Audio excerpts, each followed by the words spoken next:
Let's do it. We're gonna be live. Good morning. How's everybody today on this glorious Sunday? Good morning, everybody. I hope everybody is doing really well today. Oh man, I've been looking forward to Sunday all week. I think this Sunday is actually a little bit more special, if I can say it that way, because it is a long weekend. So I'm super stoked to not have to be going into work tomorrow. Yay! Applause. So if any of you guys are also taking advantage of the long weekend, then good. I'm happy. There's nothing better than an extra day in the weekend, and there's nothing better than starting the weekend, or at least the Sunday part of the weekend, with you guys on the Addicted to Gear live show. So I hope you guys are all doing super well today. I'm happy to see you guys here. We'll be doing roll call later on, guys. So I'll say hi to everybody like we normally do, and get things started. But first, I want to welcome everybody to the show. Want to make sure you guys know that this show is basically the only live support group that I know of on YouTube for gear addicts just like us, that is 100% free, right? So, you know, if you have a gear addiction problem and you have no money because of it, then this is the best therapy that there is on YouTube. It doesn't get any better than this, and it doesn't cost you a dime. So take advantage and spread the word. We're here live every Sunday, 10 o'clock Eastern Standard Time, to support our gear addicted friends and to support each other. And as one of you mentioned, I don't know if we're ever going to get better with this kind of support. We might be going down the wrong path, but I enjoy it, and I hope you guys enjoy it too. So if you do enjoy it, give me a thumbs up. That's very appreciated. Of course, your support of the channel is super important, and there's no better way to support the channel than to actually tune in on Sundays and to actually watch some of the videos that I put out there on a regular basis on my YouTube channel. So we're here today, we're live. I got a guitar in my hands. My mascot is sleeping behind me like usual. And we're ready to rock. So let's say good morning to the guys that are already here. I see we have 24 of you already in the house. Fantastic. We'll do the roll call. Gene, good morning. Nice to see you. John, good morning to you as well, my friend. Randy, Paul is here. All familiar faces. Glad to see you guys tuning in. Cushman.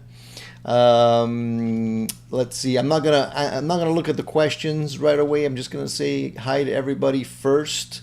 The Gospel of Mark. What's up, my friend? Hope you're doing well.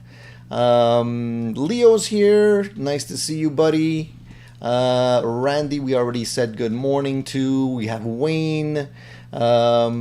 Cowtown's Customs, good morning. House of Twang, good morning. Gene Cali, we mentioned. Jeff, I'm repeating because I have a short memory. Fat Philosopher, Presley, California Customs, nice to see you. John D as well. Rico, we have a lot of familiar faces. Eddie Jr., Son YT is here as well. Wally in the box, nice to see you. Steve is here as well. Brad, Mark Effects, Alan. All right. Awesome. I'm super happy. And the Nye, of course. Good morning, the Nye. Nice to see you. And I'll keep saying good morning to the people that drop in a little bit later. We do have some sleepyheads that technically will come in just a little bit later, and that's okay. It's Sunday after all. You know, you're allowed to rest. I had a really rough night, guys. I'm not gonna lie. I didn't get as much sleep as I would have liked, so I'm a little bit hazy up here today, so bear with me, but we'll try and do our best to entertain you a little bit and get the gear talk underway. So first things first, as I always like to do, if you have questions about any type of gear related questions, comments, concerns, whatever, don't wait till I ask. Just put in your questions from the get-go. That way we have a good foundation to start from and we can answer your questions. That's number one. Number two, I want to see a show of thumbs if you got any new gear this week. So just give me a thumbs up. I can see the thumbs on my side, and we'll know how many of you have been good boys and girls and how many of you have been naughty and purchased some gear. And then of course we want to know what gear you've actually purchased. That's part 2 of the question. So let me just quickly scan through some of the early questions here and comments and see if anybody has anything specific they wanted to ask here. All right, so let me just scroll here. All right, so good morning. Good morning. Okay, so a lot of people are just giving me the good morning, which gives me the warm and fuzzies. Paul had a question or a comment. He says, I was thinking, with all the gear you have, what do you need? Then it hit me. What you need is more. Well, that's always a fine line when you're gear addicted. Yeah, you always seem to need more. But what I've discovered, Paul, is that actually eventually you kind of get a little bit more specific in your needs and you realize what's fluff and what's essential. I've noticed that with my pedals. I've noticed that with my amps. If you pay attention to your habits, you'll realize that you'll pick up the same guitar most of the time, you'll plug through the same amp most of the time, and you'll go through the same pedals most of the time. So if you focus on that and weed the other stuff out, I think you'll be happier, because you're going to waste less time. You're not going to waste time with stuff that's not really required. And you'll focus on the stuff that actually makes you sound and play better. So that is super important, and that is the first tip of the day. Gene says, I completed my first DIY SG guitar kit. I feel like a Jedi that has just made his lightsaber. That's an excellent way of putting things, Gene. I totally understand and relate. I feel there's nothing better, nothing as satisfactory or satisfying, if that's the better word, than building your own guitar, having it turn out awesome, and enjoying playing that guitar. At that point, your DNA is in there, man. You put in your blood, sweat, and tears to get that thing done. And I guarantee you're going to get more satisfaction out of playing that guitar than your other guitars if it turned out right. And I highly recommend you guys trying to build your own guitar at least once. Even if you're not good at it, you'll learn so much, and it really is an eye-opening experience. So kudos to you, Gene. I'm really happy to hear that, and I'm happy that you're enjoying it. That's awesome. Okay, so let's move on.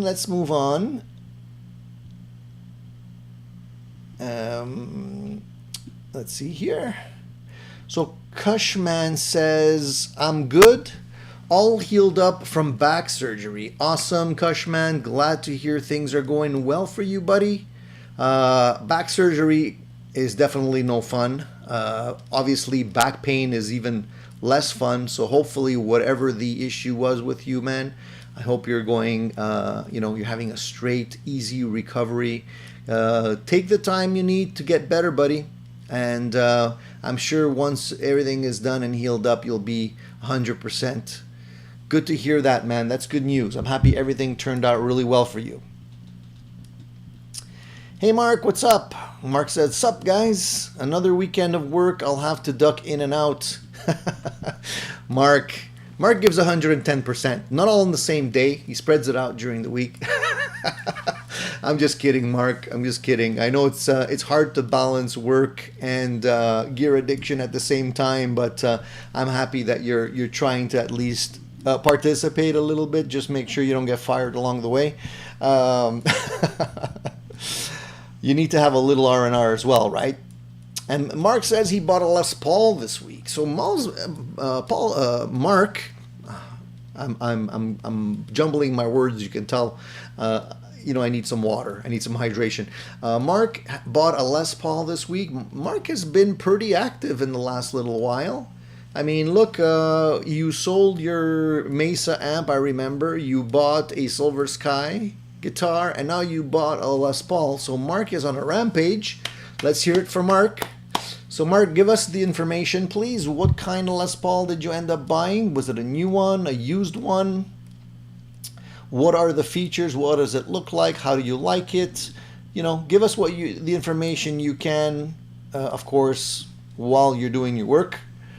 And we'll try and understand what you got there and live vicariously through you. Hey Leo, nice to see you, buddy. Hope you're doing well, my friend. Okay. So Mark has already, somebody beat me to it, which is great. He says cherry red. It's a Les Paul Classic. Very nice. I've never owned a red Les Paul. For me, red is a really cool color, but I don't really think of red when I think Les Pauls. I always think sunburst, you know, that kind of natural finish, but it's pretty cool. Red is nice color. So how do you like it so far, Mark? Do you like the Classic? Have you tried the Standard? And how do you feel the Standard or the Classic stacks up to the Standard? Okay, good. You guys are really active. I'm going to scroll down a little bit now because I'm falling behind. And if you asked a question early on and I skip it, I'm not being rude or anything. Just ask it again, and we'll get back to it. Hey Charles, nice to see you. Thank you for joining us today. All right, Wayne says I have a sealed question. I have a sealed dead gold foil pickup from 65 Harmony. Can they be successfully rewound or repaired? Yeah, in my experience, Wayne, they can. If you have a good pickup, custom pickup winder in your area, or perhaps you can send it over to somebody that we know, somebody that we've dealt with in the past. There's Monty's Guitars if you're in the UK. There's Porter pickups. There's a host of pickup winders here that we have. There's Peg City pickups if you're in Canada. What else? There's a lot of them. Most of them will be able to rewind them for you. I don't know how much that would cost. I've never actually inquired about a rewind for pickups, so I couldn't tell you how much it would cost. I can't imagine it would cost more than a new pickup. Probably less, in my opinion, but I'm not really sure. Maybe somebody here has had experience winding a dead pickup, rewinding one. So be interesting to find out. Yeah, those 10 pounds Les Pauls don't help when you have back problems. So yeah, that could be a reason why some of us are getting back problems earlier than others. It could be totally related to something else. Guys, I'm just kidding. But those heavy Les Pauls don't help. I feel it. You guys probably feel it too.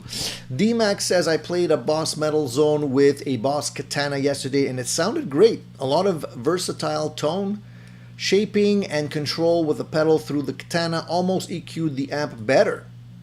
Now, I don't know, maybe it's me, and I'm not trying to be sarcastic in any way, but I've never actually, rarely heard the words Boss Metal Tone with great tone. I don't know what kind of tone you were after there, but I remember trying a Boss Metal Zone when I was in high school, and if my memory serves me correctly, maybe they've changed them over time, but that pedal sounded like a bunch of bumblebees in a tin can, to be as politically correct as I could be. So I don't know. Okay, DMAC, I'm not doubting what you're telling me. I just want to know, how did you go about EQing everything so that it sounded great? Just let us know, because obviously there may be others here that are interested in trying the same thing. And Dan says he found a bargain Fender Twin Reverb this past week for $850. That is getting more and more rare. Finding a good Fender amp for under $1,000 is becoming a real challenge. He says, now I just need to clear out the garage to make it sync. The twin reverb, you're going to have to clear out the whole neighborhood, my friend. That's a loud amp. It's definitely a loud amp. And if you want to make that amp sing, you got to crank it. So bring some nice earplugs, warn the neighbors, and and stand back because it's going to get loud. I guarantee you that much. But yeah, the Fender Twins are a great platform for any kind of pedals and such. So you can crank it up then and play some SRV on that and see how great it sounds. I'm sure it's going to sound just wonderful.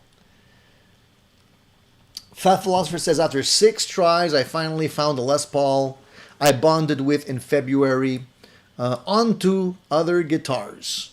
So Fat Philosopher, you got to give it a try. You got to give it a chance, you know.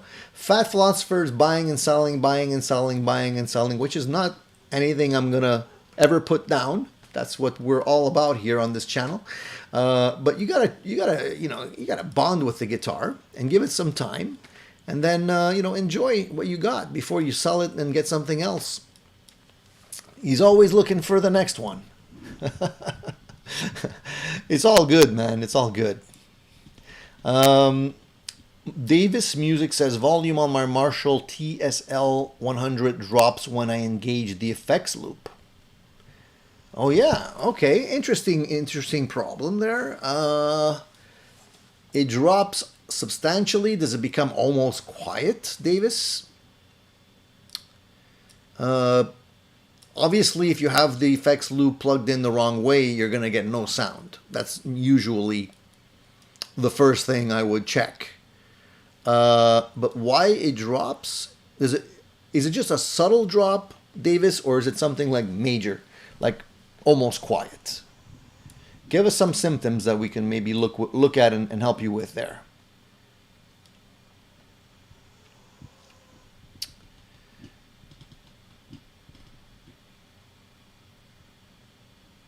Alan's Guitar Channel says, do you own any off-shape guitars like a V or an Explorer? Now, I don't know. I guess that's directed to me, so I'll answer that. I don't own any. I'm not a big fan of off-shape guitars. I've tried the Flying V. I found it odd to actually play. It didn't feel right to me. It didn't sit well. You got to play a Flying V standing up. It's hard to play a Flying V sitting down unless you kind of jam it in your thigh.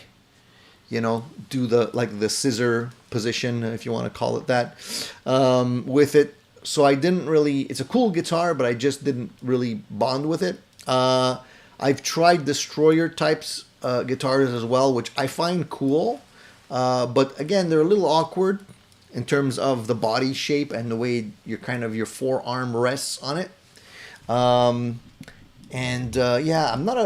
I find that I like to be comfortable when I play guitars, and I find those shapes, they're interesting to look at, but they're not as practical as you would expect them to be in terms of the feel of the guitar. So I would say I'm a little bit less of an off-shape guitar guy. I kind of stay with the Telecasters, the Stratocasters, the Les Paul, the PRS style guitars and stuff like that. I like comfort. Even the 335, it's a great guitar and I love it, but it's still a big guitar. It's not as comfortable to play as some of my other guitars. But I bear with that one because I do like the sound I'm getting out of that guitar. Presley says, sent out another Presley Customs hardtail Strat to North Carolina. Second time buyer got a vintage cream closet relic Strat to match his Presley Customs Telecaster. That makes 12 sold. Awesome, dude. Awesome. So I don't know if you guys know this. I mean, if you guys have been tuning in, you probably do. But Presley California Customs does some great work on guitars. Does plucking work. He can build you a custom guitar. He started not that long ago, I guess.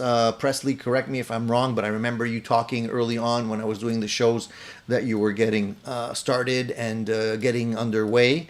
And so if you guys haven't checked him out, check him out. If you have any custom guitar builds you'd like him to take care of for you, give him a shout. You know, there's if you're not comfortable building your guitars, there's other people in here that have the experience and the know-how to do it for you. Take advantage.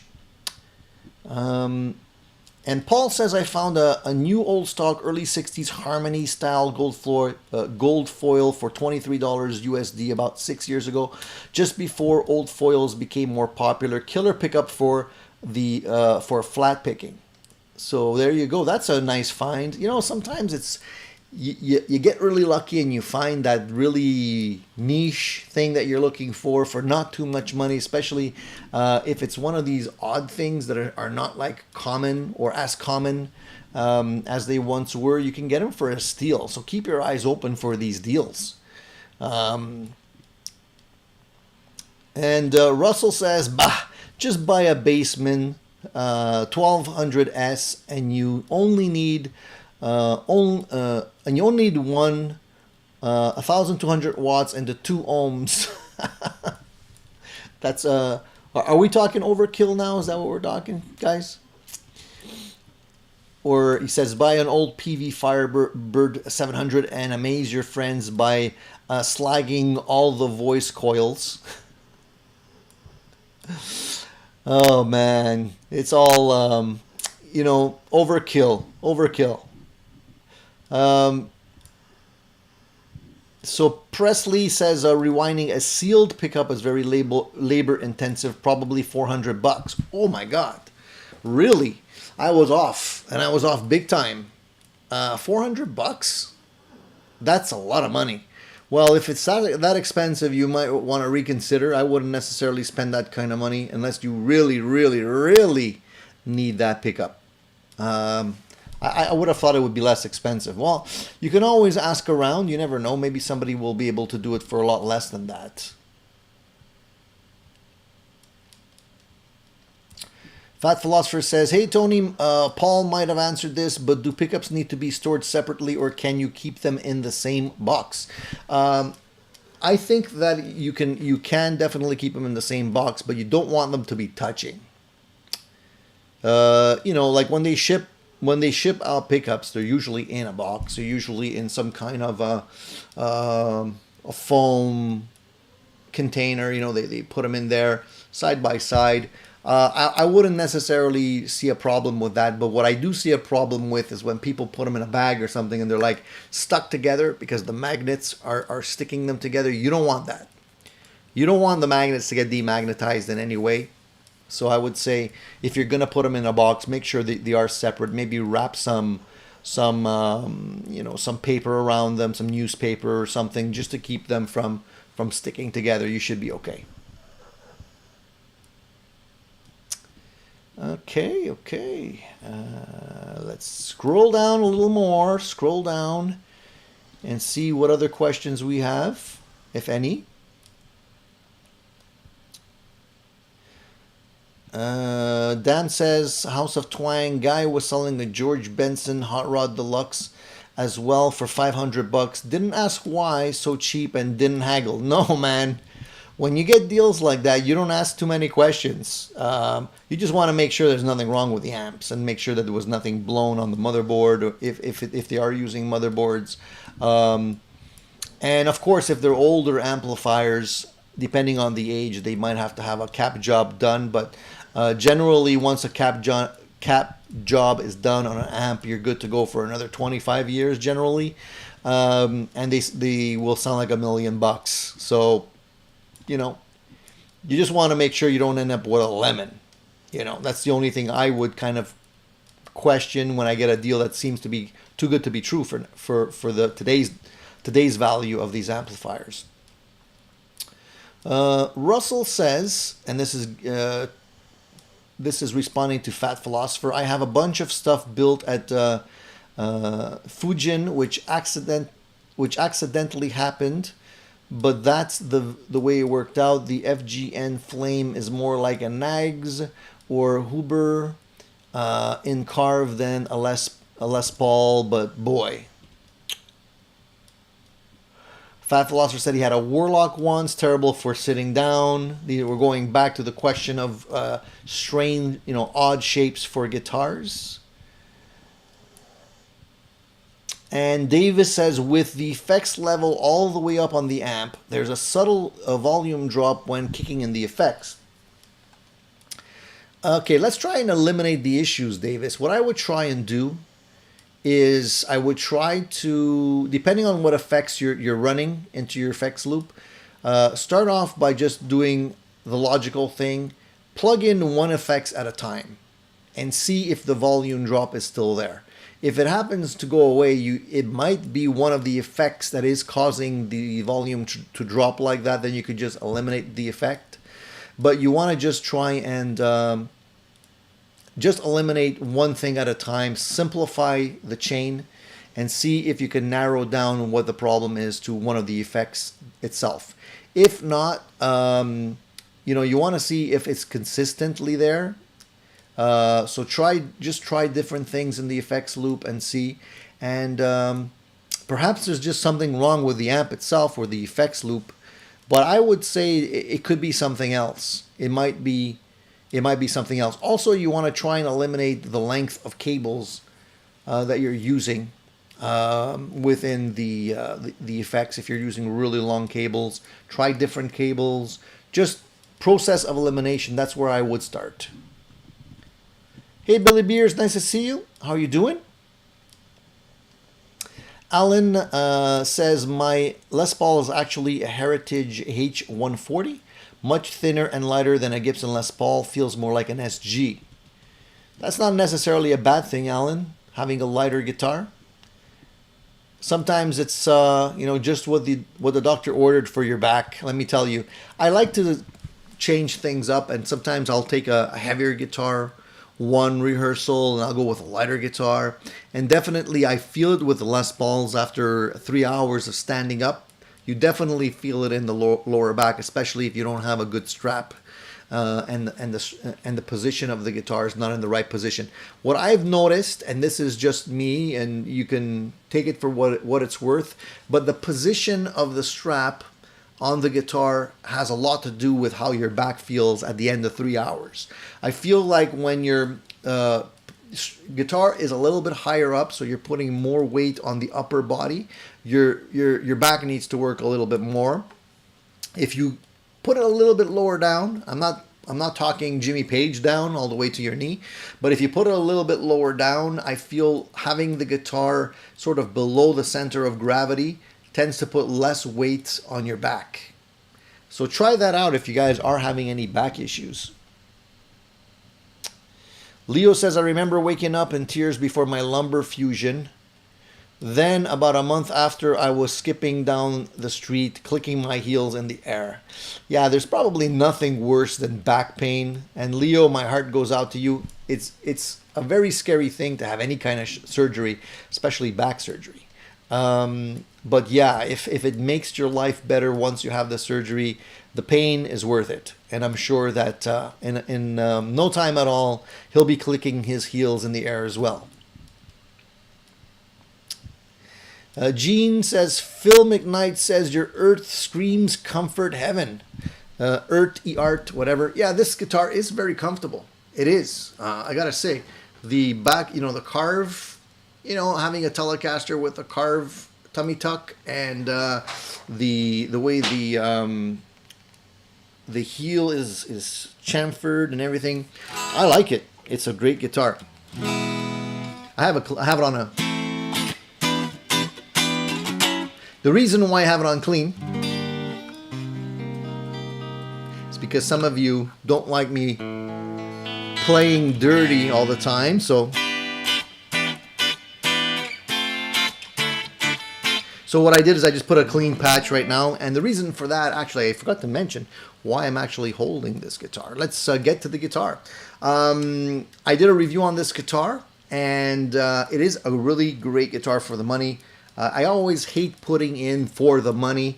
It's a great guitar. I like it a lot. I think it's well worth what they're asking for. Unfortunately, the price on these guitars have gone up, and it's a shame because if they were still the original price or the price that they started off, I'd grab a couple more. I'd probably grab the Strat as well. It's that good. I really do like it. But the reason why I have this guitar, when I did the review, the pickups on the guitar were okay. A lot of people didn't necessarily think the pickups sounded all that great. The reason for that is because the original pickups on these guitars are ceramic. So ceramic pickups have their own tonality going on. They often are a little bit hotter. They have a little bit more bite to them. They're maybe not as refined, if I can use that term. And I'm not putting down ceramic pickups. I like ceramic pickups in certain instances, right?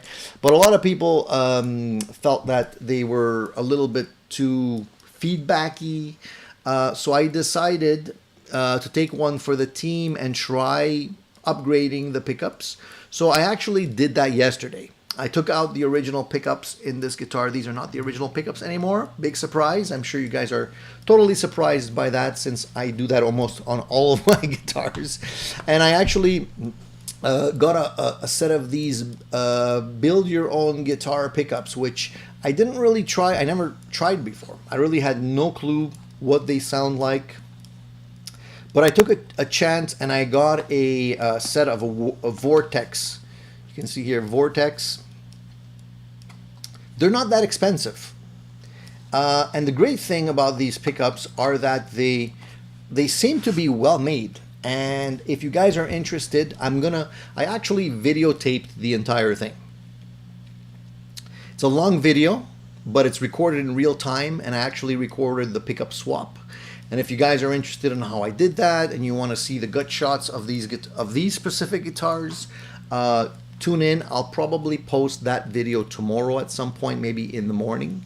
And if you guys enjoy watching guys mess around with guitars, that will be an interesting video for you. Or if you're interested in seeing how a guitar's pickup swap works, you can definitely take a look at that. These pickups are wax potted, so they shouldn't be microphonic. They're using A3 magnets, and the DC resistance on them is not really hot. It's about 8.9 on the bridge and 7.1 on the neck pickup, using 43 gauge plain enamel wire, vintage leads. They look nice. They look really nice, and I'm liking them. I just started playing the guitar. I haven't even set the heights on the pickups yet, but I like them. And let me see here if I can actually perhaps put something with a little bit more drive. I know you guys see? Crisp, that's the bridge. The neck.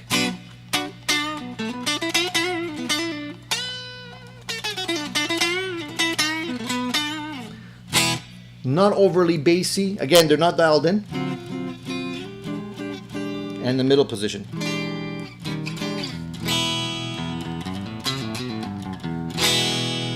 And I gotta try something with a little bit more drive here. Let's see here. What do we got? Do I have anything that has some drive? I don't know. That's a little bit... I don't like that sound. Let's try... No. No good. That's not that nice sound. I don't have any good... I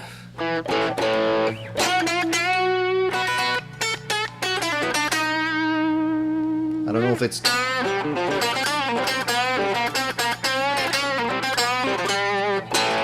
It's a little bit more muffled as a sound here. I wanted to get something a little bit more... with a little bit more pizzazz. I don't have it. Oh, wait a minute. I think I do. Let's try this one here.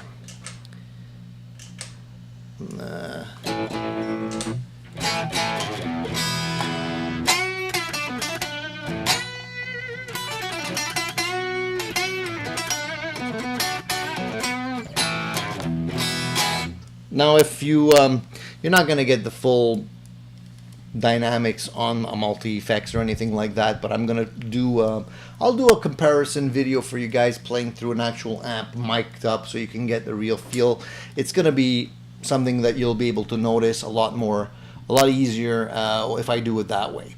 So a really cool thing to do, and definitely something that you can take advantage of, because a lot of people dismiss these guitars, you know, for the pickups or something like that, and it's really not a big deal, guys, to change some pickups. So if you guys want to see how that's done, you'll want to tune in on that video.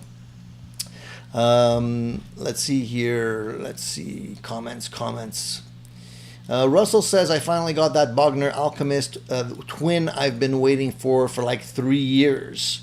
So how do you like the Alchemist? Bogner has a real unique tone to their amps.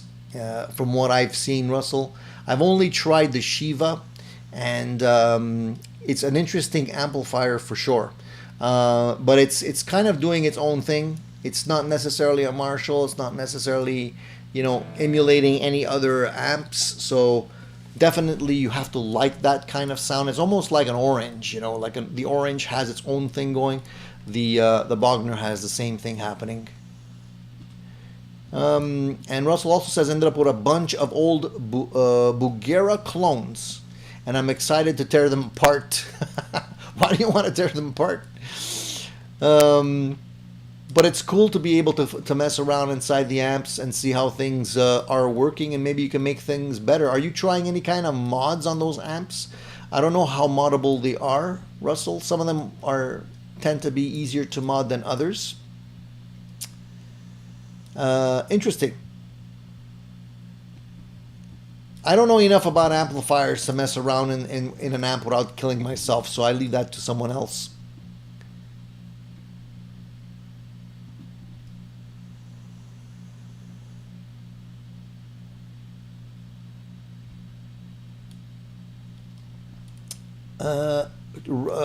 Is there a comment here? Rico says, I traded a Squier Contemporary Strat for a Gem Junior. Desert yellow, pink, green, totally 80s, fun guitar. Yeah, those are definitely fun guitars. I had one too, a Gem Junior, a while back. I think I reviewed that guitar as well.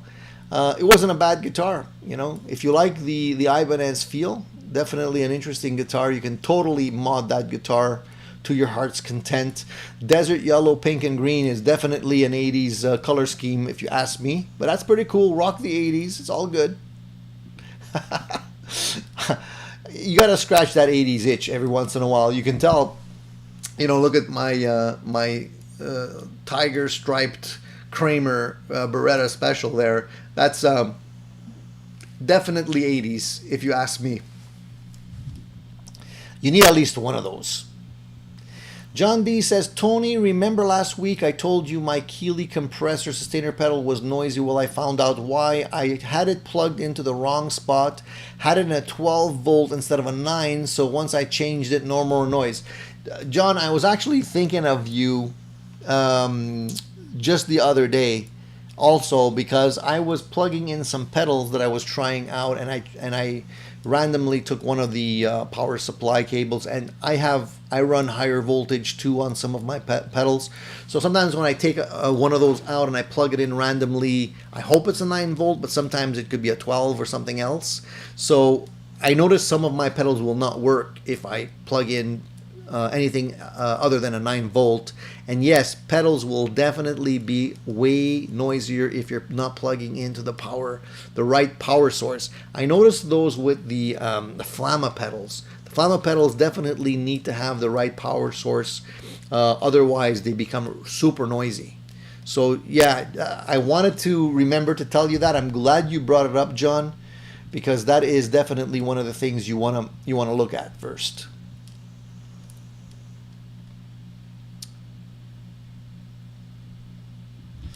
Very cool. Very cool. Jeff says, got a Pro 2 Strat today, Tony. 450 pound discount, I guess, because it was a demo model. Plus, I know it's been played a fair bit and set up properly. Woodwind for a lefty. Nice. those deals are great. I'm not a big, some people are very, very finicky in terms of their guitars. And I know some friends of mine that are definitely not even interested in playing the guitar that's hanging on the wall because other people have tried it, even though it's in pristine condition. Just the fact that other people's hands have been on the guitar is a turnoff for them.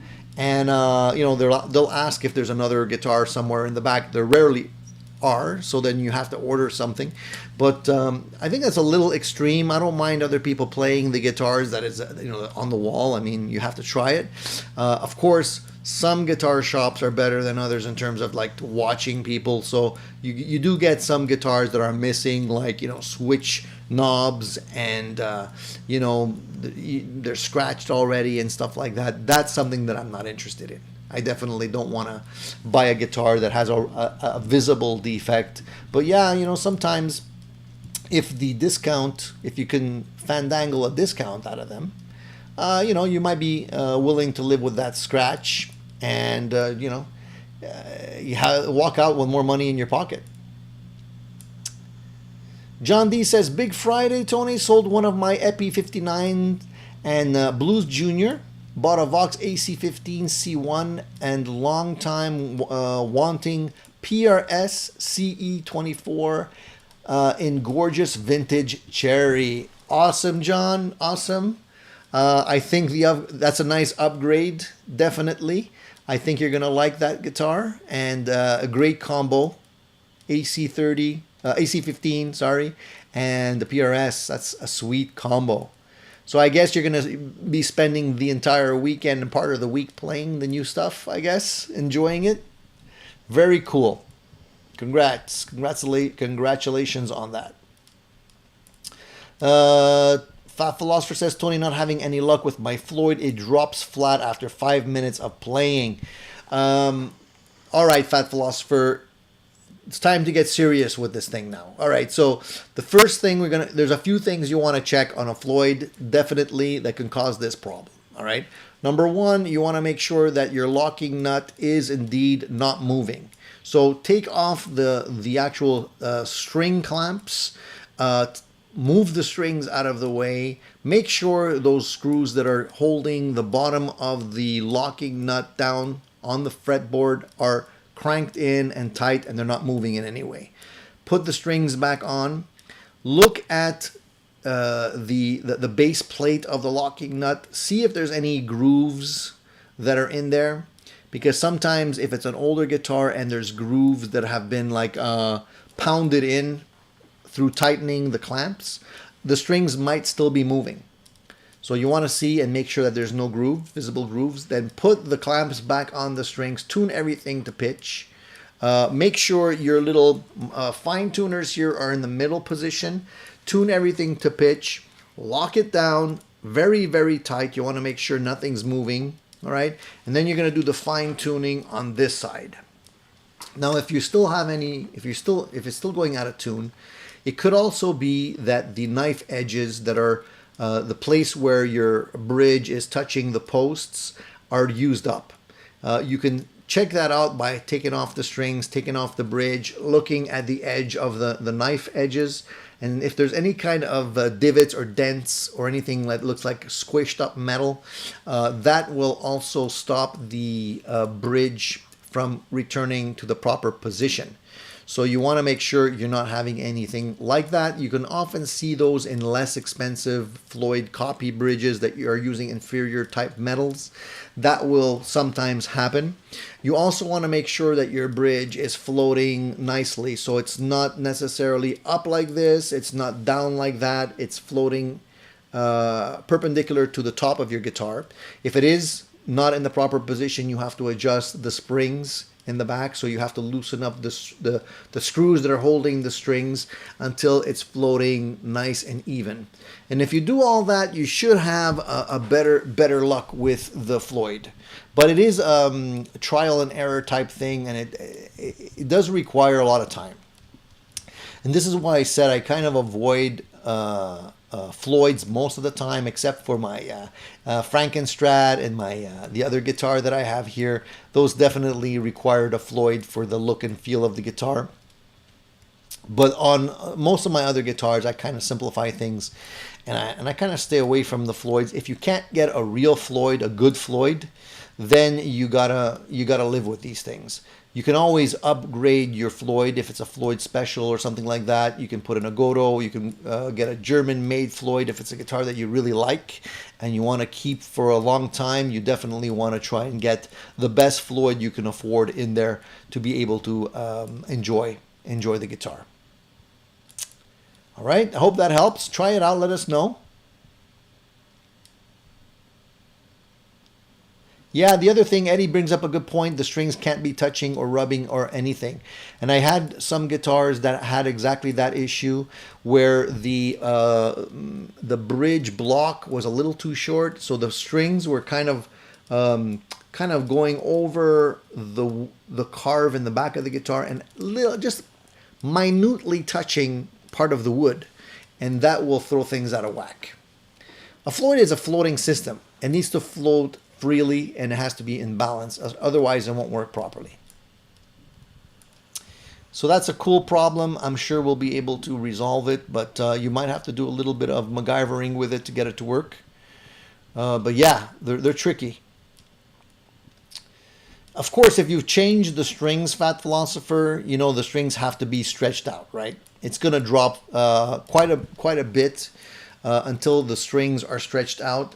I highly recommend the tool that I showed last week. If you guys didn't see that, this is called the String Stretcher. I'm not endorsing it. I mean, I kind of am endorsing it. I didn't get paid for it or anything, but this is a tool that I've had for many, many years, and I really like it. I swear by it. This is a great tool for stretching out the strings. And by doing this, especially on a Floyd, you're going to avoid a lot of having to like unlock the nut and relock it and, you know, stretch and it's a whole process. But stretch out your strings properly. Also make sure that your strings are being clamped very, very tightly at the bridge. When you put in the strings and you type down the little blocks that hold the strings in place, you don't want your strings to slide. If they do slide, you're going to be out of tune again, you know. And the materials that are being used in these key positions on a Floyd, sometimes on a less expensive Floyds, the materials are too soft. So they end up just changing shape and they don't hold their shape very well. All right. So those are the things you have to definitely check out and be aware of. All right. All right. I like that question. That's a great question. Eddie says, I found the NYXL are the best strings for a Floyd. You have to experiment. Yeah, I can't really... if you say so, Eddie, I'll take your word for it. I haven't experimented with a lot of different strings. I tend to stick with the same strings on my guitars, and I usually go with Ernie balls. But yeah, if you find that those maybe don't stretch as much, that could be a good thing to try as well. Fat Philosopher said, I took it to a tech after I screwed it up. I assumed he stretched the strings. If he didn't, perhaps I should find a better tech. You know, it takes a while to stretch out the strings. Even if he did stretch out the strings, it might take a while for them to stretch out completely. I don't know how long he had the guitar for, but I find that strings take a few days to actually stretch out properly with playing them. So I wouldn't necessarily blame the tech. He probably did what he could with the time that he had. Jeff says, speaking of Floyds, my wife sent me a picture today of a local guy selling an Epi Alex Lyson Access. What's the view Floyd Rose on the Les Paul? Yes or no way? It's a question of taste. You know, Jeff, it's a question of taste. I find having a Floyd on a Les Paul is definitely an 80s thing to me. It reminds me of that, you know. I don't necessarily feel that the Les Paul was designed to have a Floyd on it. So I'm going to say it wouldn't be something I'd be necessarily interested in other than pure curiosity. Does it work? Possibly does. I'm sure, you know, if people are using these guitars, yeah, maybe they work. But for me, a Les Paul is a Les Paul. I wouldn't necessarily put a Floyd on it. You know, and it's not just the Les Pauls. Even I tried a PRS guitar that had a Floyd on it as well. It's just a little bit awkward. I don't know. For me, if I'm going to put a Floyd on a guitar, it'll be a Charvel or something like that. You know, something vanilla, so to speak, you know. But personally, for me, I wouldn't necessarily want to put a Floyd on a Les Paul. But it's more of a taste thing. Kush, man, go rest your back, man. Take it easy. Enjoy the time off. You know, watch Oprah or something. Oprah reruns. And just chill. And you'll be back to 100% in no time, all right? Thank you for tuning in, buddy. All the best. Russell says if you're nervous using a plastic tool, you can use one of those little air shims that people use to hold doors up off the floor while they screw the hinges level. They're super cheap. Interesting tip. Never thought of that. Thank you, Gene. Thank you for reminding everybody to hit the thumbs up. Thank you. You rock, Gene. You rock. By the way, speaking of rocking, I almost forgot. I wanted to talk about I wanted to give a shout out to the winners. I think you guys probably know that we had a contest and we chose 2 lucky winners I think I launched the video on Monday announcing the winners, and 2 lucky winners got a Guitar Kit World guitar kit. And we announced the prize winners on our channel. And if you didn't participate in that contest, you missed out. Unfortunately, that contest was only open to US addresses. But don't fear, there'll be other great giveaways on this channel coming up. So all you got to do is tune in and participate. And the lucky winners of that contest were Scooter Dorsey and Thrash Potato, Joe's Thread Poorman. I hope I'm saying it right. And they got to pick 2 guitar kits of their choice from Guitar Kit World, 1 each. And that's going to be an awesome thing that they can enjoy and participate in, just learning how to build guitar kits. Back in, it's got to be a couple of months now, I also built a kit, but it wasn't a guitar kit, it was an amplifier kit. I don't know if you guys saw that video. That video was cool because it was the first guitar amp or cabinet that I built from a kit. It wasn't something that I've tried before, and it was something really, really interesting. This was a implicit audio amp kit, amp cabinet, and I have it right here. I finally finished it. It took me a while to finish it because I did have some issues with the baffle, and I never actually finished it up till now. I put a speaker in it. I put the grill on it just the other day. I want to show you my handiwork if you guys don't mind. And if anybody's interested in trying to build one of their own cabinets, this is a great kit. So let me just grab that for you. 1 sec. Let me just turn this off and take my guitar, put it down. Give me 1 second, guys.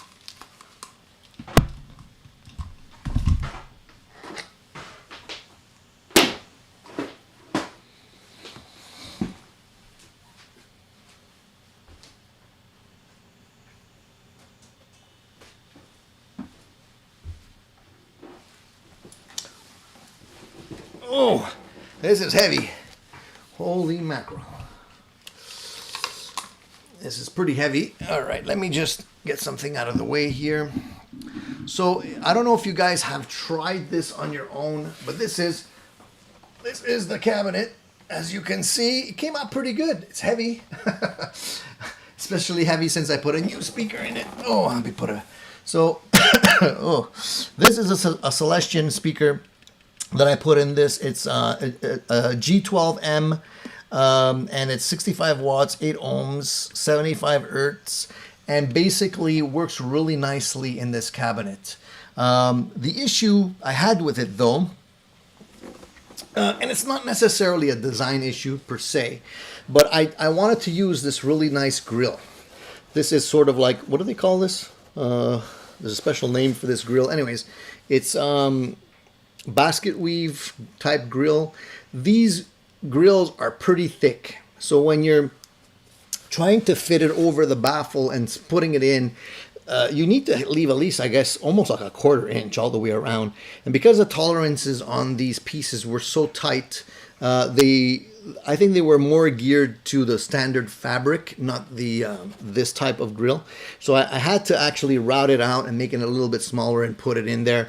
As you can see, it's not 100% finished. There's no piping. I got to order some piping and put that in to make it look nice. But I think it looks pretty awesome, and it's a great, great cabinet. It's all really nice plywood. This is like marine grade plywood. It's not super big, so it's easy to carry. The hardware is really nice, and it turned out really, really great. So I highly recommend anybody trying to put these things together if you're interested. Let me put this down. Oop. There we go. And you have an extra speaker lying around. It's a great option. Woo. I didn't put any corner bumpers, Beavis, but maybe I will eventually. I don't know. You got to find the right looking bumpers. I was trying to find some leather ones, and I didn't have any sources for that, and I didn't have any like pieces of leather that I can use. So I figured I'll just be careful and not put any bumpers. I do have other cabinets here that don't have bumpers as well. You know, so I guess, you know, anyways, it's all good. We'll see. I might put some bumpers on it eventually.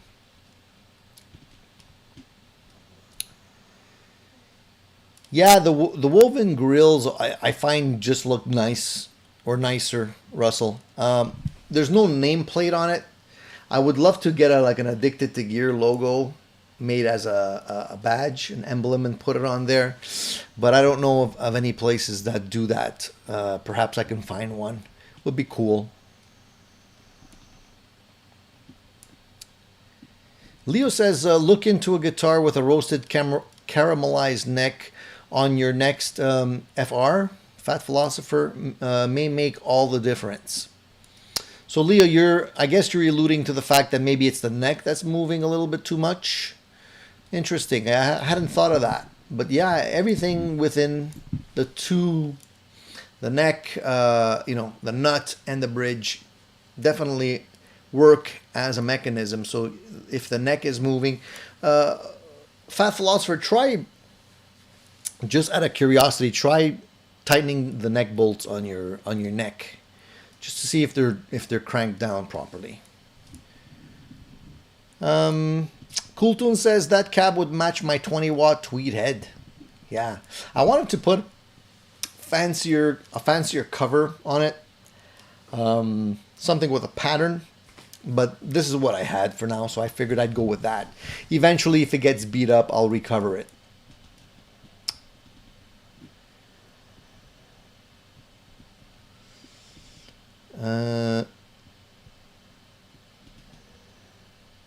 Beavis says I mangled my Tolex if I didn't have. I'd mangle my Tolex if I didn't have the bumpers. Yeah, probably this one will probably be mangled as well, but I'll probably try and get some nice bumpers for it eventually. Something that doesn't look out of place.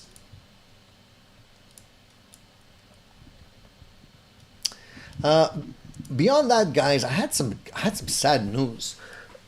Excuse me, let me just take a sip here.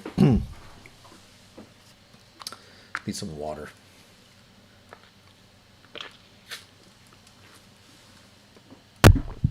I had some sad news that I heard about. I don't know if you guys are aware of this, but it seems that Norm's Rare Guitars is not doing well. I don't know if you guys know. If you guys follow the channel, Norm's Rare Guitars has been around forever, and he's got a great selection of beautiful guitars, and a lot of great videos as well, where he has very famous people swing by his shop, including Joe Bonamassa and other people, and he's basically just going over the guitars with them and discussing stuff and whatever. But Norm's daughter just announced that Norm is not doing well. And I'll read what she put in. This is a post that she put in there. And it is definitely sad news. So she says, I know it may come as a shock to people because we've kept it somewhat private, but my dad was diagnosed with a rare form of cancer. We really didn't want to talk about it, have to answer questions or give too much life, so we've been pretending that it's not happening. Tuesday, my dad's surgery. Tuesday was my dad's surgery, and it was 14 hours long and included something called a chemo bath. That doesn't sound good, guys, which will hopefully help him avoid having to do chemo.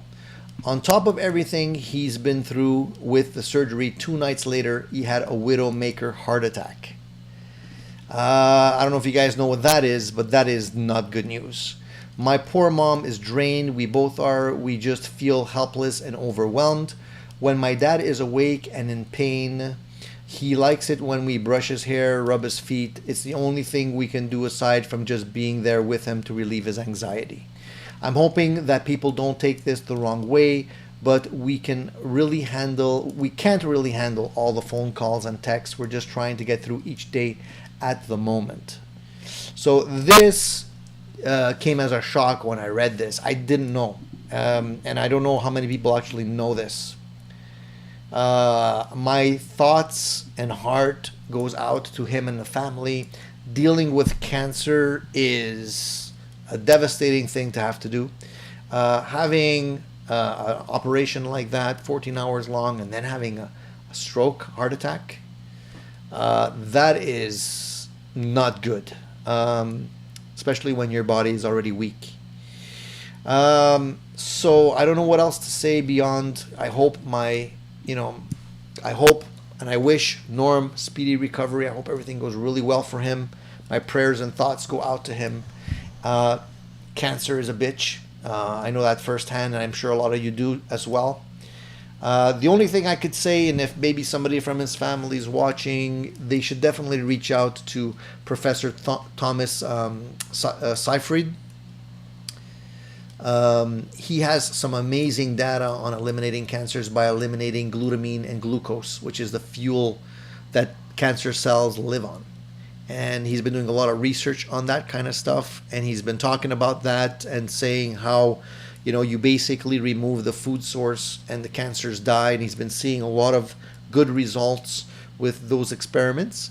And they're not really experiments, it's fact. And he kind of, his point of view is that the mainstream medical system is focusing on genetics rather than what's actually causing the mutations, which is the fact that the cancer cells live on glutamine and glucose, and getting rid of those food sources kind of wipe out the cancers, and he's seen that over and over again. Unfortunately, it's relatively new. It's not being supported by the healthcare system because a lot of people simply don't understand it. But if they can reach out to this gentleman and get some additional information, perhaps he can point them in the right direction as well. Hopefully, that little message might help in some way. Other than that, my prayers go out to the family, and hopefully you guys can send out some words of encouragement. Pretty sad. Anyways, Norman's a great preserver of old great guitars. All my good thoughts to him and his family. Yeah, Casey, I agree. We need more people like Norm in the world. It's not easy. And a lot of people know firsthand what how cancer can throw your life upside down. I lost my mom to cancer a few months ago, and definitely wasn't an easy time. Alexander said, I survived prostate cancer and I'm nearly 50. It's stressful for the family. I hope he's okay, and sending love. Yeah.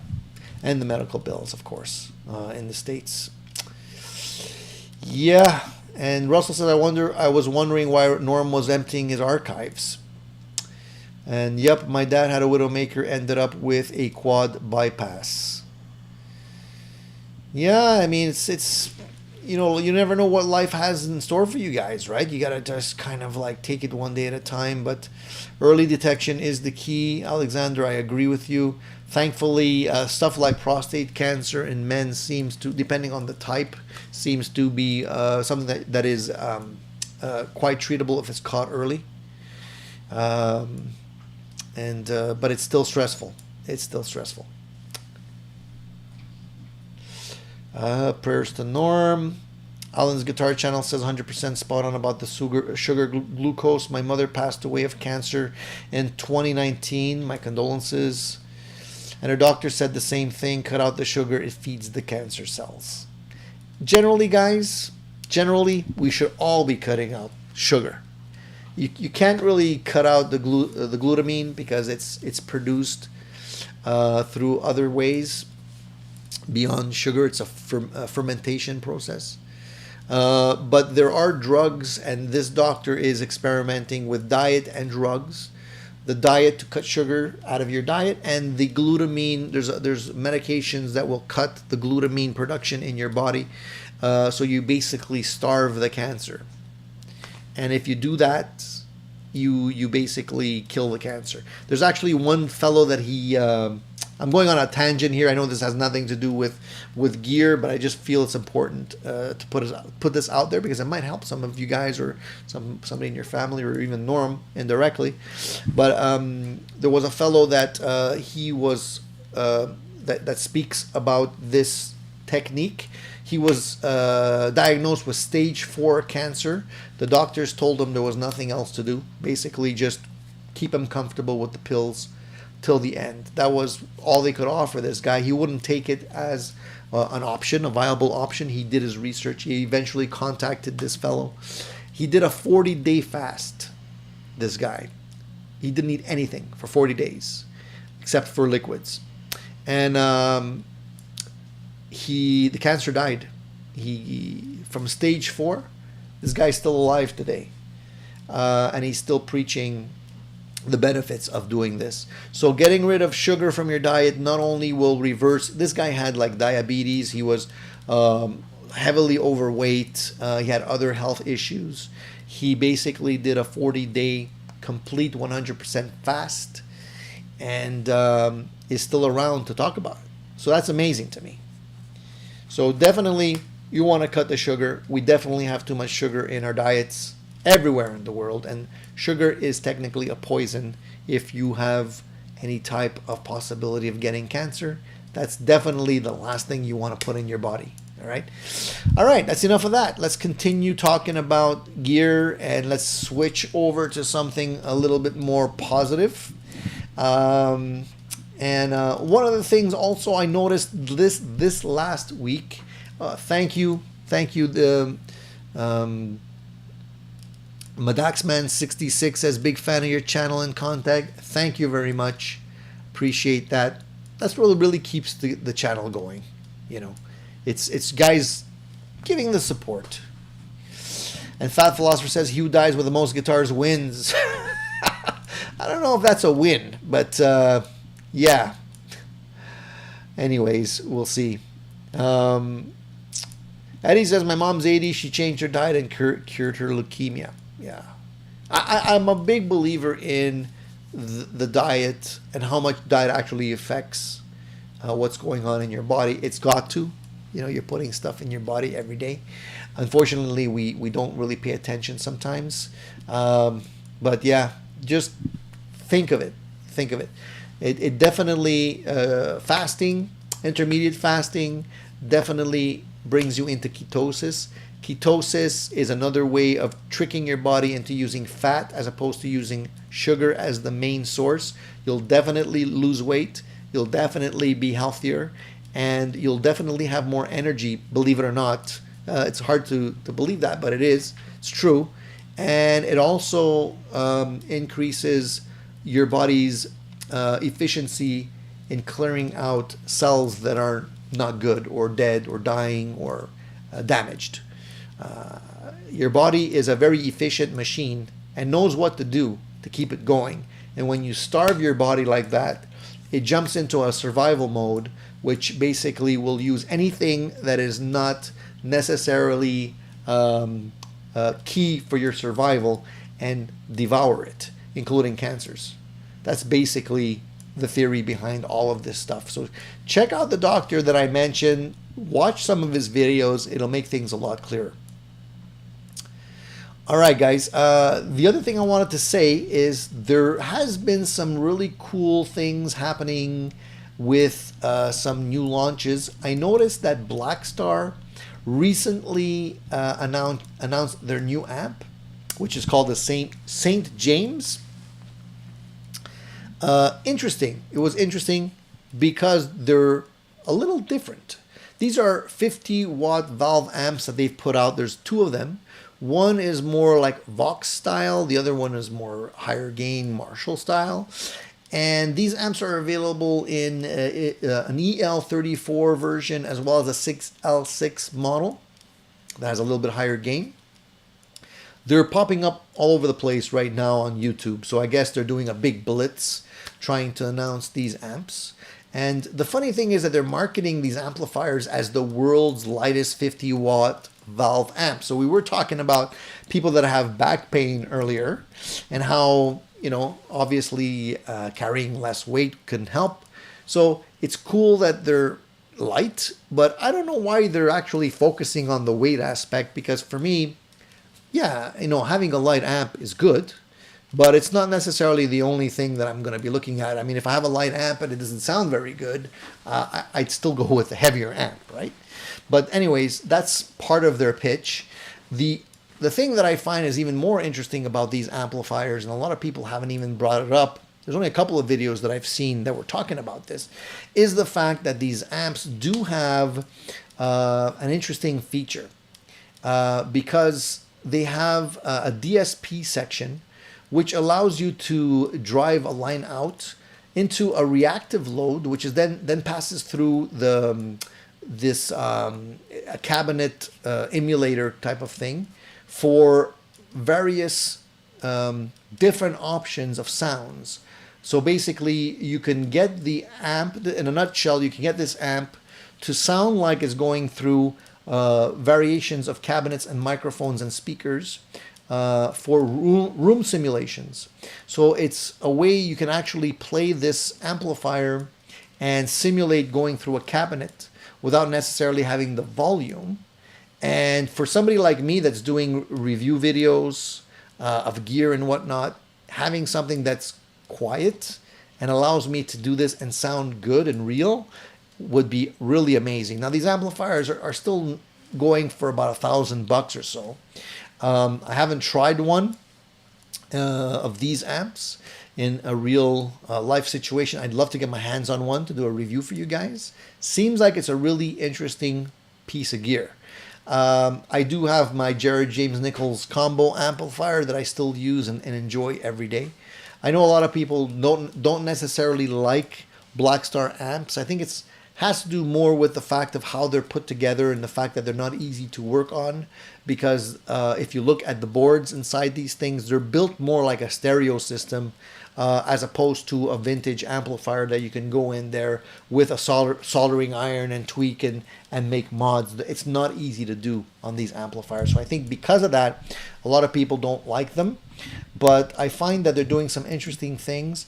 I'm not crazy about the name, St. James, because there's a St. James pub here and there's a St. James hotel. So that always reminds me of that. So I don't know what St. James has to do with anything, but it's an interesting, so far, an interesting amp. And I'd love to take a look at it. So I don't know if any of you had an opportunity to see these. They're brand new. They're probably not even in stores yet. But it seems like it would be an interesting thing. Beavis Christ says Blackstar is a Nickelback of amps. Everyone says they hate them, yet they still sell a ton. I have never played one myself, but I do own a Blackstar tube distortion pedal and quite like it. That's the thing, you got to weed out the people that are just knocking Blackstar amps and haven't actually tried them. I try to be open-minded about everything, and I tried the Blackstar, this one. I didn't like some of the other models, to be honest, but this particular one I liked. I immediately bonded with. It did sound good to me. and it still continues to sound good, and it hasn't died or crapped out on me yet. So far so good. And Fat Philosopher says, I never understood all this Nickelback hate. Much worse bands out there.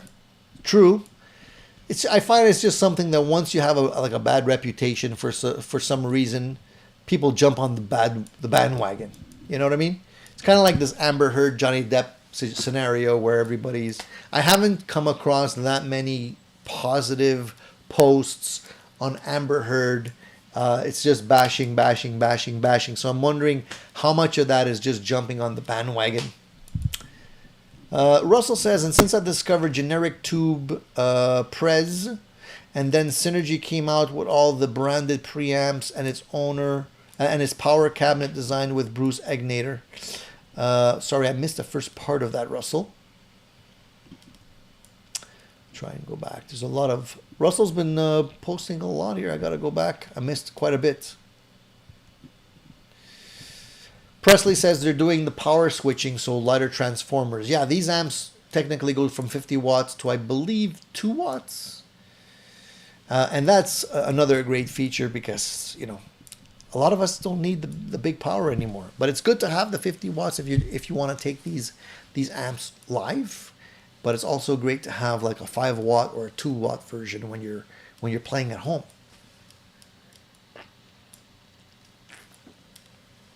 Yeah, Russell, I think that's a better comment. I would rephrase to he who lives with the most guitars wins. I can't say that we'll be enjoying all those guitars once we're out of here. That's why we got to enjoy them now, man. You got to enjoy them while you can, because you're not going to be around forever and nobody comes back for an encore. So, have fun and do what you got to do right now. Rico says, I own 2 Blackstar grade amps. The little flies are fun too, Bluetooth, etc. St. James is also a clothing line? I didn't know that. I'm not as, she as some of you guys out there, so I don't know too much about fancy clothing line, but that's a good point. Casey Lee says, I don't own a Blackstar, but I know a guy. Oh, man. And Alan says people have the same bias about Line 6 for a long time. People hated them for a while. Now so popular, similar to Blackstar. You know what? I think it goes in waves. I think, sometimes you jump on something for a certain reason. I don't like amps. They are too technically advanced. When I say that, I mean, amps that try and merge the technology like modeling and digital technology with a standard tube amp. I find that people still want to have the two technologies separated. My opinion is that if people like that kind of stuff, but they don't embrace it that easily, you either are classic, where you have for you, it's a tube amp, regular construction, nothing fancy, analog all the way, or you're the new breed that are, into these things that are able to connect to your laptop and do recordings and have all kinds of functions, features, bells and whistles. My opinion is that a lot of those, the latter of those, end up disappearing in about 2 or 3 years. What ends up happening is that the technology changes, people are looking at different things, it evolves, and they've kind of become outdated.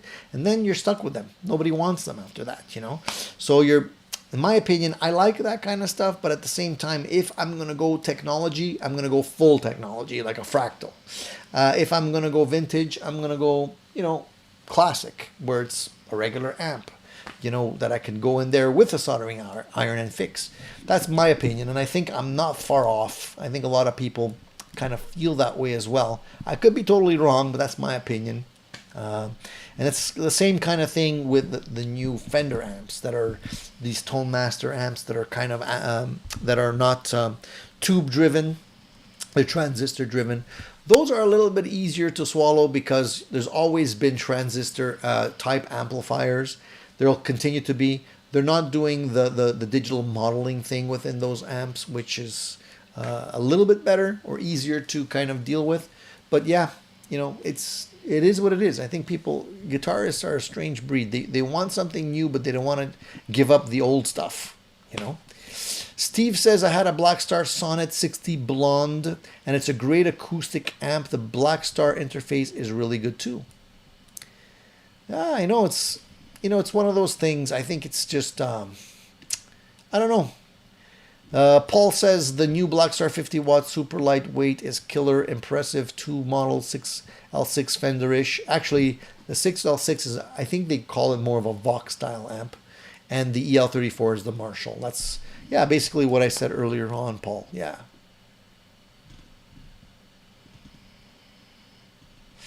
Russell says Line 6 actually produced the Alchemist. Someday I'll get a few Spider Valve 100s to play with. Addressable tube amp with processing and emulation. Sounds fun. You know what? There's something out there for everybody. I'm not going to knock it. I'm sure some of you have those amps or had those amps and enjoyed them. I'm just wondering how many of them are still around today and still using, are still being used in a live gig situation. Oh, yeah.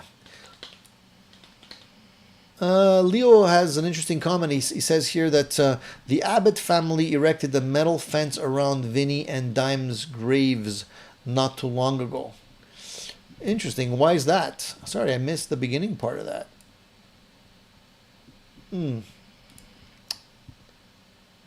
Oh yeah, so Beavis says, I'm kind of surprised no one has tried to rob Dimebag's grave for EVH's Frankenstrat down there.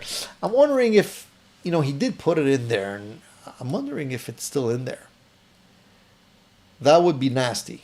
I would have to say that would be like, not only, is digging up a grave like probably the worst thing you can do, but, then stealing EVH's Frankenstrat, oh man. I hope that doesn't happen, but, there's going to be somebody that's going to get ideas. Like Beavis. Beavis thought of it. Oh, man. Casey says, I like a really good sounding clean amp that takes pedals well. I get closer with that to the sound in my head I'm chasing. Yeah, a lot of people, and I've said this over and over, a lot of people need to have a good, solid foundation to build their sound on. If they go with something that is overdriven, it's hard to go back and get that clean foundation that you could build upon with pedals. That's why, the early Marshalls were so popular, because they were technically quite clean. If you go with a JCM 45 or something like that, they weren't super distorted amplifiers, but they provided a lot of power and a lot of a great foundation to build on with pedals and get to where you need. So I agree with that. That's why, again, the Twin Reverb is also a great example of a really great, totally too loud amp, but a great foundation for that clean sound. Russell says, I agree with you on the more technologically advanced maps, or I think he meant amps. They are great. They can achieve some amazing things, but as with any digital device, they will be supplanted by the next new thing. Yeah, we're living in a throwaway world, guys, and there's too many new things coming out to have something that's going to live the test of time. So at the end of the day, you're going to love this amp today, and you're going to be bringing it home, and they're already going to be announcing the next best thing, like the iPhone. You had an iPhone 8. Well, now if you don't have a 10, like nobody wants the 8s anymore. Even though when you bought that, you bought that phone, you probably paid over $1,000 for it. Nobody wants them anymore. Why? Because there's a 10. That's exactly the same scenario with any kind of technology, unfortunately. Paul agrees with me. He says, I agree about these half and half amps. It's like a hooker saying they're not a prostitute. Okay, that's an interesting way of putting it. But I get your point. Paul.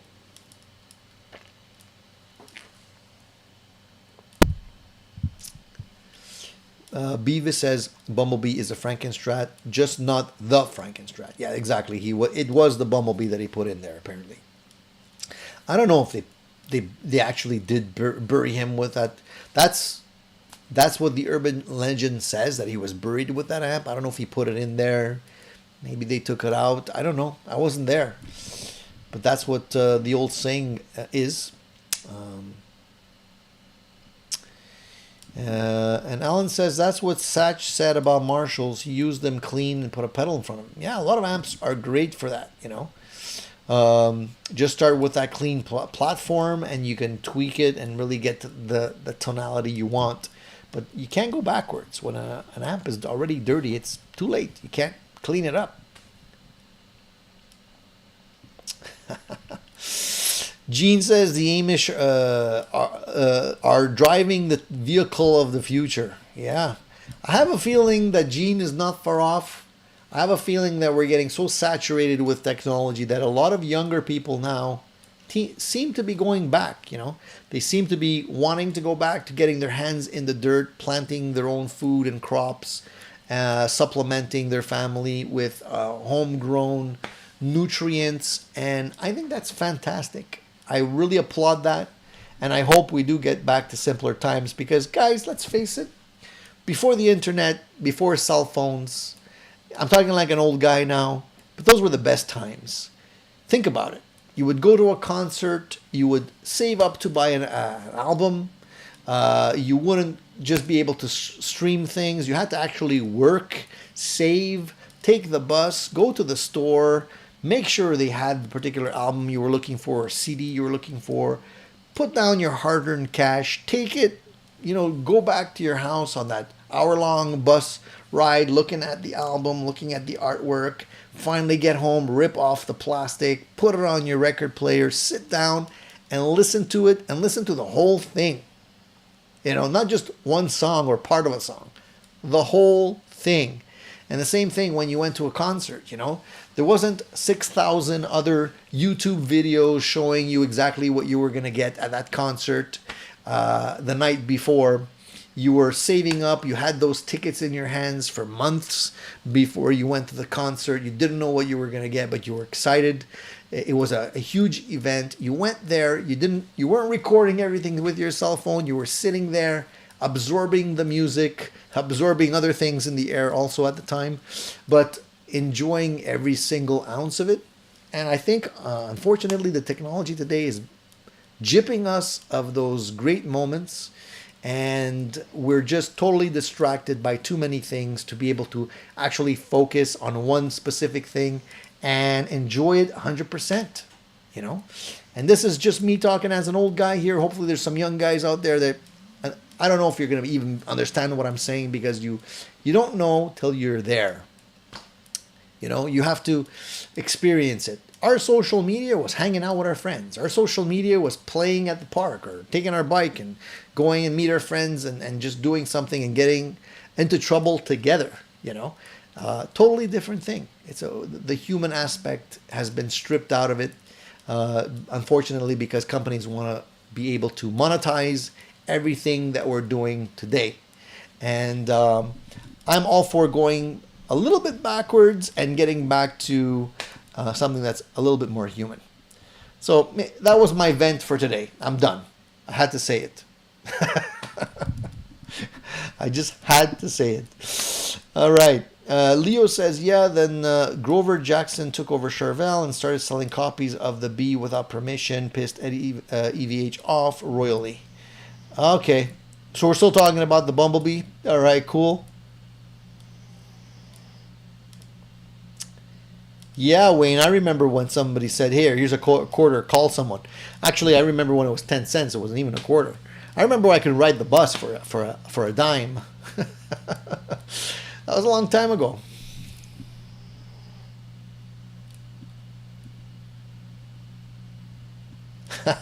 Jeff says, same old gear, just doesn't have the same ring as Addicted to Gear. Yeah, it doesn't. It doesn't. Albums $3.99. Wow. Yeah, I remember when they were on the sell in the liquidation bin. Yeah, $3. I remember that. I remember being able to get an album for $8.99. That was the full price. $8.99. If it was a double album, it was usually $16, around there. Yeah, those were the days.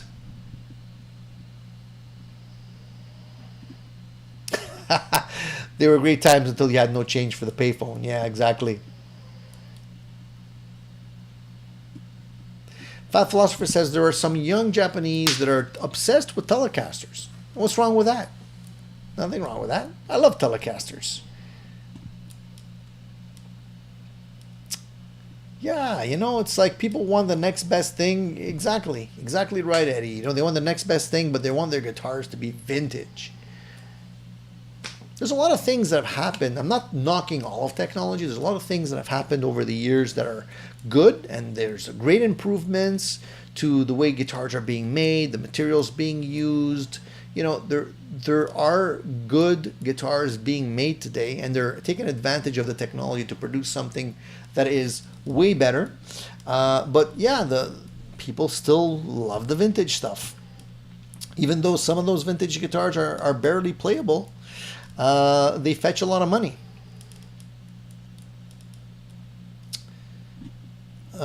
Eddie says, I converted my money. Eddie paid for his neck and body. Came close to 600 in today's money. Interesting. Yeah, that sounds about right. That sounds about right. $600 is a reasonable price to pay for guitar parts, I guess. Hasn't changed all that much until recently, of course. Now everything's gone crazy. I had to bus it to work for a bit, and it cost me just as much per month as my insurance and gas costs before gas went through the roof. Bus fares have probably increased equally with gas, though. Yeah, I agree. Everything's increased. Everything has increased. I can't believe it. One thing I wanted to say also, talking about vintage gear, I don't know if you guys are aware, but there has been a few things that have shown up in the for sale bin. One of the things that I noticed was that Alex Lifeson, the former guitar of Rush, has sold his treasured Gibson EST 335 at an auction, and it sold for $384,000. So unfortunately, if you guys were after that guitar, it's been sold. But he seems to be doing some garage cleaning, because it does say that a number of other electric and acoustic guitars once owned by him have also been sold, including the Gibson Dove, a Gibson EDS 1275, a Sportscaster from the 1980s, among other things. So I don't know if he's just trying to make room in his basement or what, but yeah, he figures, well, why not? You know, $384,000. That buys a really nice sports car, let me tell you. And it sold after only 13 bids. So that's really interesting. I guess there was a big Alex Lifeson fan there at the auction. It's the model that was equipped with a tremolo, so it was a white one, and they had originally estimated it was going to sell for about $300,000, so it went up by a good chunk,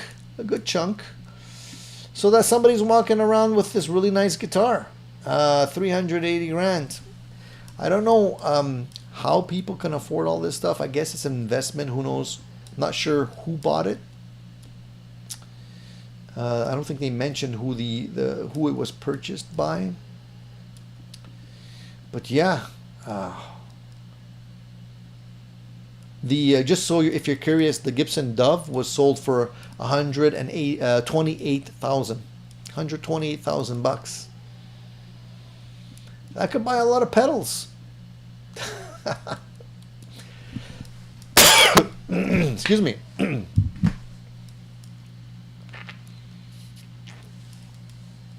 And the EDS 1275, which they originally estimated was going to sell for 40,000, sold for almost more than double, 89.6 after 20 bids. And they also sold a 1991 PRS CE24, which was one of Lifeson's main touring guitars in the 1990s. And it sold for $112,000. $112,000 for a 1991 guitar. That's a lot of money, man. That's a lot of money. I'm disappointed I missed it. I wish I would have seen that. Anyways, it is what it is. We have to maybe aim for the next one. I don't know who else is going to be selling stuff, but it's a lot of money. I wish I had that kind of scratch.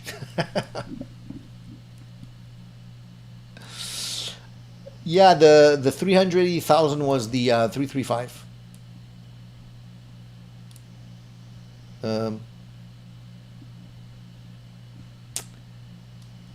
I think a lot of people, I mentioned last time in our last show that there was a lot of people selling stuff. And I don't know if it's just they're liquidating. I don't know if times are tough post-COVID. Maybe they haven't been doing shows. They have bills to pay or whatever.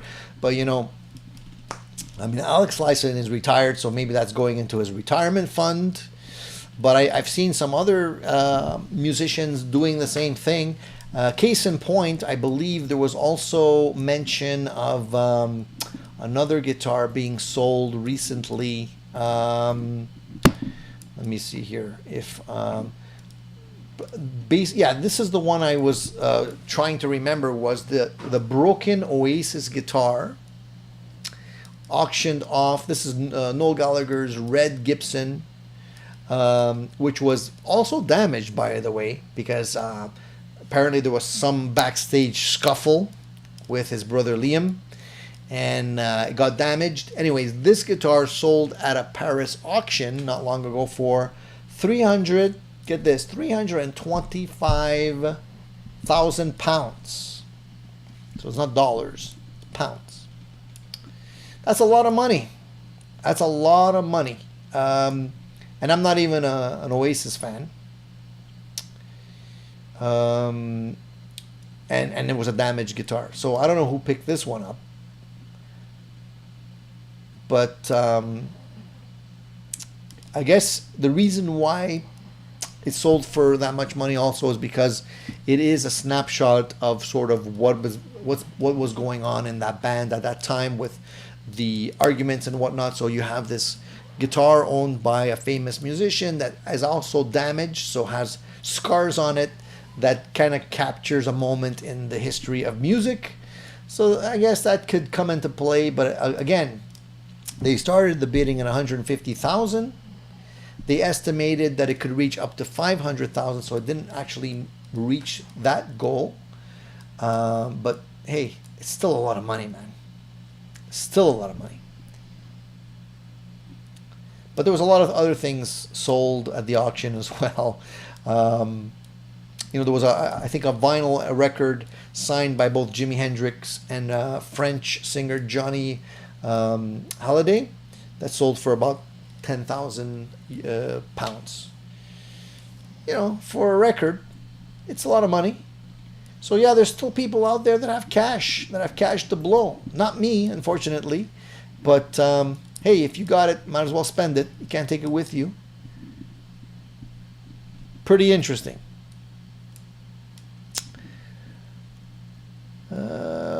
Nice to have you drop in, Beavis.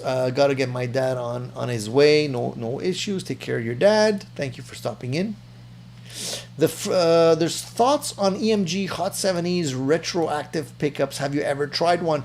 That is a very specific pickup. I haven't tried the EMG Hot 70s. I've tried EMG pickups before. As I probably mentioned in other live videos, I'm not a huge fan of EMG type pickups. Not just EMG. I'm kind of putting everything into one basket here. But powered pickups, I'm not a big fan. I'm okay with the noise and the hum. I'm okay with that. I just find that I haven't come across any pickups yet, and I'm not, I haven't tried all of them. So take this with a big grain of salt, guys. I haven't tried any pickups yet that I found were noiseless or claimed to be noiseless that gave me the dynamics of a regular pickup. I've tried the Area 51s, I've tried the MGs, I've tried different ones, and they were always lacking to some degree. Perhaps they've gotten way better. And full transparency, I haven't tried very many in the last little while, so I'm kind of outdated when it comes to these type of pickups. But at the time when I did try them, they didn't last long in my guitars. I just took them out, and I'm happy with just giving me the noise. If there's too much noise, I'll put a noise gate in front of my in my signal chain and get rid of it. You know, and that's what that's my opinion on those. But some of you might have different opinions. Fat Philosopher says I have EMGs. They're decent. Says SG live wires are awesome. SD live wires are awesome. Gene says active pickups, meh. I kind of share that thought. Surf 4 says I own a 1976 Fender Bandmaster amp. Aesthetically, it looks great, but it doesn't work. It won't turn on. Any suggestions on where I could bring it for repair or do DIY amp repair? Where are you located? Where are you located? I have suggestions, but a lot of these guys are obviously not. They're in Canada, so I don't know if you want to. There are other amp people you can send your amps to. You can send it to Dave Friedman. I'm sure he'd be able to fix it for you and make it like new. You could send it to, let me think here, Fuchs, the company Fuchs. You can send it to them. They'll be able to fix it. You could probably bring it to a local guitar amp tech. It's probably nothing crazy. It might even just be a fuse situation if it doesn't turn on. So you don't have to go nuts shipping it all over the world. You can probably get it fixed locally. Check the fuse first, though. That's the first thing you want to check. If it's a blown fuse, that's an easy fix.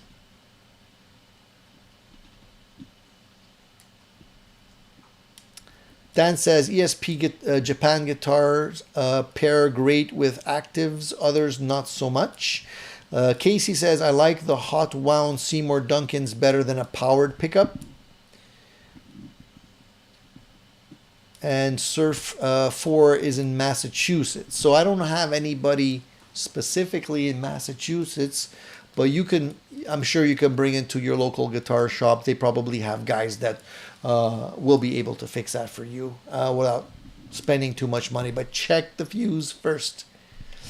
Jeff says P-Sonic audio. All right, that's a nice suggestion there.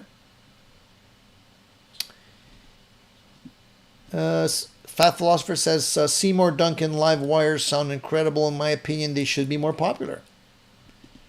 Haven't tried them. I should. Dan says not saying actives are bad. Definitely a different sound. Great for chugging though. Yeah, that's the other thing is what kind of sound are you after? What are you playing? Right? So if you're chugging, as you said, definitely the powered pickups tend to give you more punch. If you're playing more classic rock kind of stuff, might not do it for you, depending on what you're playing. You need the whole story, the whole background story. Rico wants to know if I've played a Solar guitar. I've been trying to get one to sample, and I haven't been able to get one, Rico. Unfortunately, I usually buy my stuff, so I can't afford to go out and buy every single guitar out there. They're not that popular in the stores around here, so I haven't been able to sample one in a store. I'm going to try and reach out to them and see if I can get a sample for a review, because I've been interested in trying out those guitars myself. So I can't give you first-hand thoughts right now. Maybe other people here have tried them. But definitely, something that's on my radar. Sometimes I can get my hands on this stuff, sometimes I can't. Gene says, can you make suggestions for headphones for mixing? I use these. These are Sir SRH 440s. I typically don't use them necessarily for mixing right out of the gate. I have my Mackie speakers for that. But I try and blend what I'm hearing from the Mackies to what I'm hearing with these, and blend the two together. And one other trick is if you want to make sure your mix is punching, take it, listen to it in your car. And you can definitely hear a lot of things in your car speakers that you won't be able to hear in the headphones or the monitors.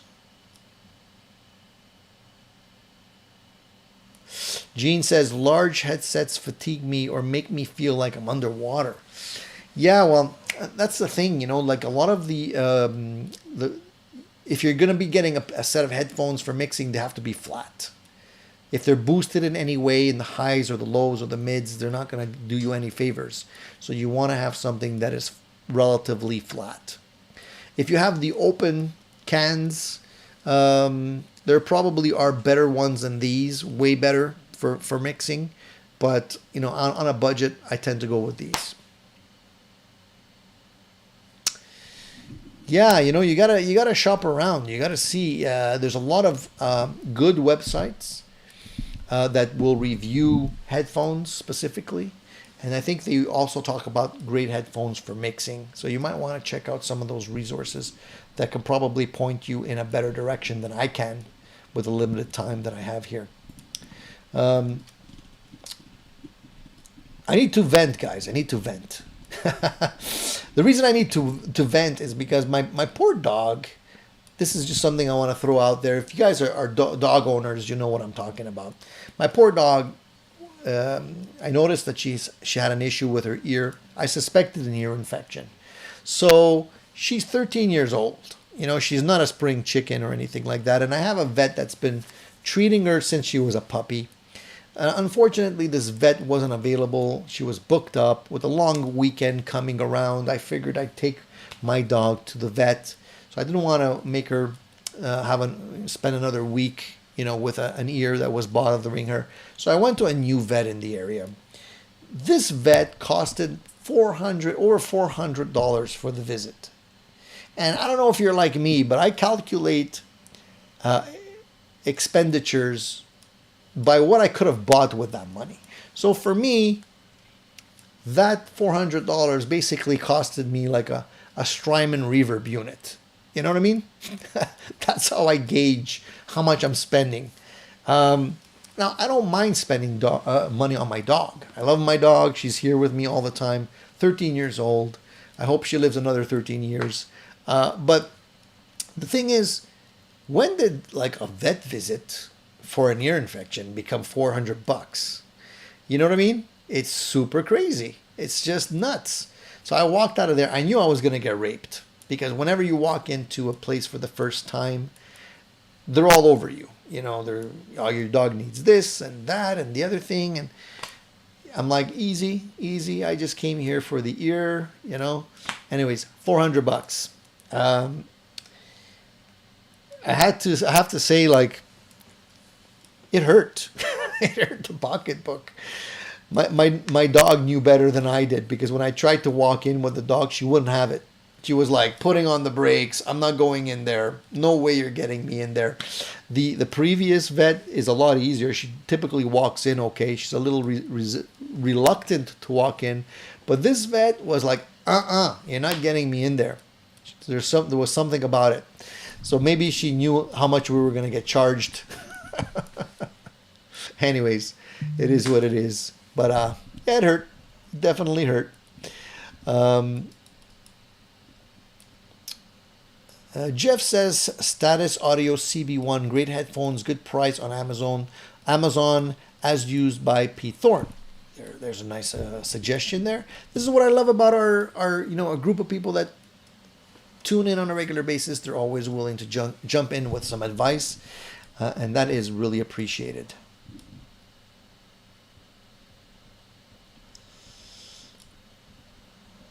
But I understand what you mean by feeling like you're underwater with the headphones. I have a nice set of Sennheiser headphones that are open. You can actually hear the environment around you. It really does make a huge difference. And it does alleviate the ear fatigue. Yeah, I agree. Yeah, if I did everything they said, I would have probably been able to get a new dog. I mean, look, the dog's 13 years old. Guys, help me with the math. What's 13 years? What's 13 times 7? Anyways, so the point I'm trying to make is the dog is old. Yes, she has arthritis in her hips. Yes, she has a little bit of cataracts. That's happening. She has an ear infection that has to be taken care of.